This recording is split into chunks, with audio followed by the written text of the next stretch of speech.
Hi guys, in this video I'll be talking about paint mixing ratios and paint choices. Please bear with me. I try and go over stuff as clear as I can to make it easier for you guys. So I hope you enjoy my video, and yeah, this is the first teaching video I've done, so it should be okay, and just hope for the best it goes alright and I can do more in the future. Paint choice mixing ratios. If you're mixing a base coat, let's just say metallic paint, and then you get a base coat thinner, that's mixed at a 1:1 ratio.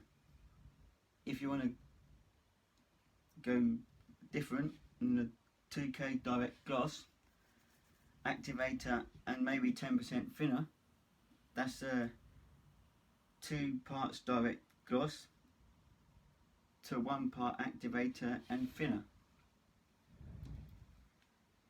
Or primer, if you want to have 2K primer, activator and 10% thinner also, that's 4 parts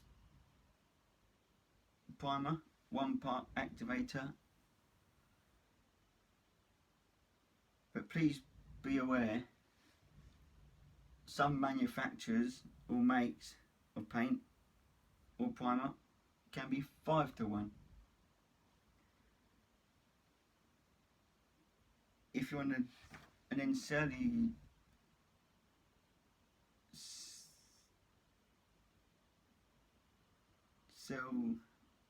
primer and thinners can be 2:1, or it can be 1:1. I've got a tip here. Just, you cannot put cellulose paint over 2K primer. It will crack. So it basically means you get little cracks all over your work and it'll just look not good.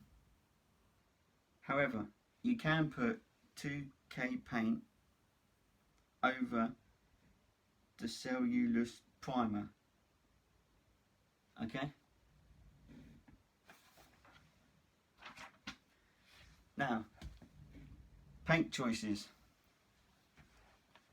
They can either come in 2 forms: water-based or solvent-based. Okay? Water-based paints are notorious as being more difficult to use and only generally producing acceptable results in exceptional circumstances. Please note, always read when using expensive equipment. Generally speaking, most people who are not spraying on either an industrial or commercial scale will try to avoid water-based paints. This means it is emulsion-based and has reduced levels of solvents. So just your standard, like your household paint, is water-based. Another tip here: solvent-based paints such as 2K, which means 2-pack, are reputed to be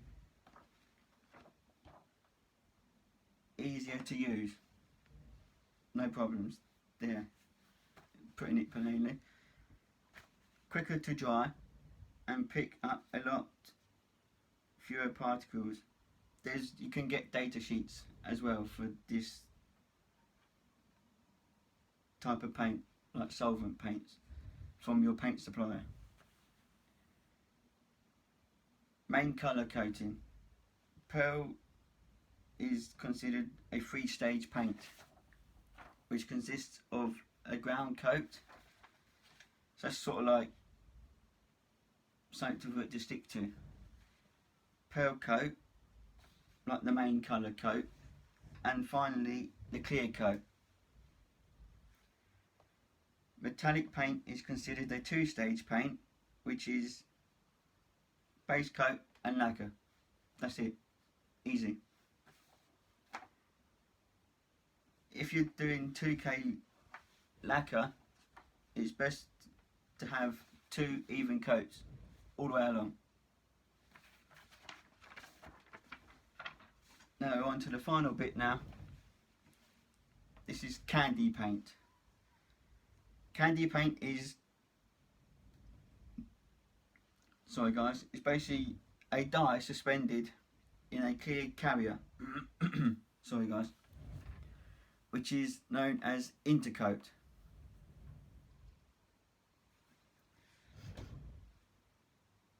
And then just a little bit on sanding work processes. For a straight colour 2K paint, 400 grade wet and dry paper is quite sufficient. That's all you need.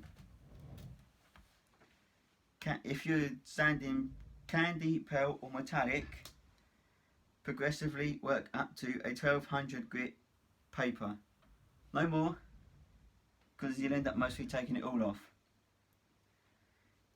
Another important note here, if painting candy paint, all parts must be done at the same time, as each coat serves to act in the same fashion as a dye and makes the end result a darker shade. So you can't paint one part one day then the other part the next day, because it won't look the same.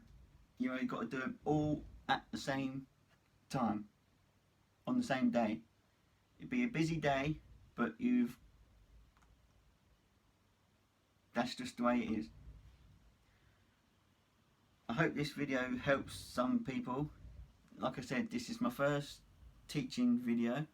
I'm trying something new here, so I hope it all goes well and you like. Don't forget, please hit that subscribe button, and yeah, I hope to see you all in the next video. Stay safe.